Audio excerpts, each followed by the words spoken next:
예, 이번 태풍들은 그 진로를 좀 지켜봐야 되겠습니다. 그런데 올해는 강도가 센 태풍이 더 많이 불 것이라고 하죠. 태풍이 아니라 적은 비에도 말 그대로 생존의 위협을 느끼는 사람들이 있는데 위험 요소는 분명한데 안전 책임을 지는 데는 없는 곳들입니다. 안지연 기자의 밀착 카메라입니다.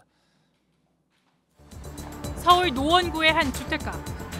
이곳은 지난 여름 폭우로 큰 피해를 겪었습니다. 작년에 붕괴됐어요. 이 벽이 저리 넘어지면은 저쪽으로 넘어지면은 앞집 지붕을 때리잖아요. 붕괴 직전의 집들도 많았습니다. 이렇게 옆에서 보시면 이 가운데 부분이 금방이라도 무너질 듯 튀어나와 있는데요. 이 밖에서 보시더라도 이렇게 금이 위태롭게 가 있습니다. 이 조금만 힘을 줘도 이렇게 무너져 내릴 정도인데요. 이 문제는 이 외벽이 무너질 경우 바로 옆 주택까지 피해를 줄 수 있다는 점입니다. 이곳은 최근까지 사람이 살고 있었던 것으로 보입니다. 지붕도 위태로워 보이긴 마찬가지입니다. 얼마 전에 연세가 되신 분이 지붕을 씌우다가 떨어지셔서 참 아깝게 돌아가셨어요. 슬레이트 지붕에 비가 새는 것을 막기 위해서 이렇게 지붕마다 방수천을 씌워놨는데요. 이 위를 보시면 천이 움직이지 않게 하기 위해서 이렇게 위태롭게 돌을 얹어 놓았습니다. 다른 집 한번 볼까요?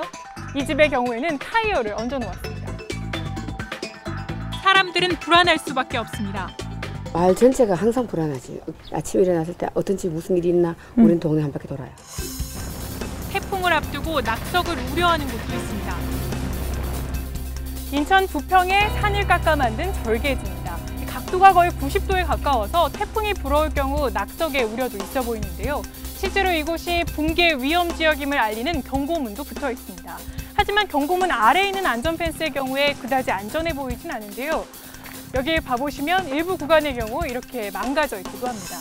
다른 쪽도 한번 가볼까요? 이 구간의 경우엔 아예 뚫려 있습니다. 낙석이 비가 왔다 그러면 낙석은 다 떨어집니다. 그리고 도로가 통제될 정도로 떨어져요. 산사태식으로 이렇게 밀려나옵니다. 군데군데 떨어진 돌들이 모여 있습니다. 뾰족한 돌이 철조망 밖으로 튀어나와 있기도 합니다. 실제로 2년 전 이곳에서 낙석 사고도 있었습니다. 하지만 여전히 안전관리가 소홀한 건 절개지가 사유지기 때문입니다.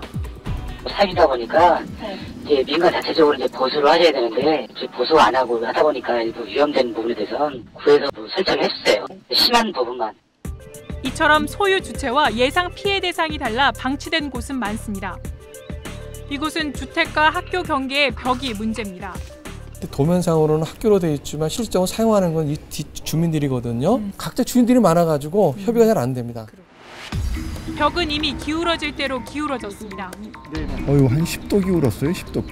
무너졌을 때 그 여파가 얼마나 될 것이냐를 생각할 때 이 지역은 아주 특급 지역이라고 봐요. 임시 방편으로 나무 기둥을 대놓은 게 전부입니다. 안전뿐 아니라 생계 위협을 받고 있는 사람들도 있습니다. 영등포구의 양남시장 앞입니다. 이 건물 입구에는 재난위험시설로 붕괴 우려가 있다고 써 있는데요. 한번 안쪽으로 들어가 보면 여전히 상인들과 이를 이용하는 이용객들이 있습니다. 20개 넘는 곳이 영업 중이라고 하는데요. 더 안쪽으로 들어가 이번에 위를 한번 볼까요? 위에는 지난 태풍 때 복구해 놨지만 군데군데 여전히 찢어져 있습니다. 태풍은 오련이 하고 장맛비가 왔다 오면 막 새요. 진짜 힘들어져. 장사도 이걸 쳐놔갖고 장사가 더 안 된 거예요. 다 나가버리고. 책임 소재가 불분명하다며 이처럼 위험에 노출된 구조물들. 그 주변에는 태풍을 앞두고 하루하루 불안 속에 살아가는 사람들이 있었는데요. 이 사후 대처에만 나설 것이 아니라 보다 적극적인 사전 예방이 절실해 보입니다. 밀착 카메라 안지연입니다.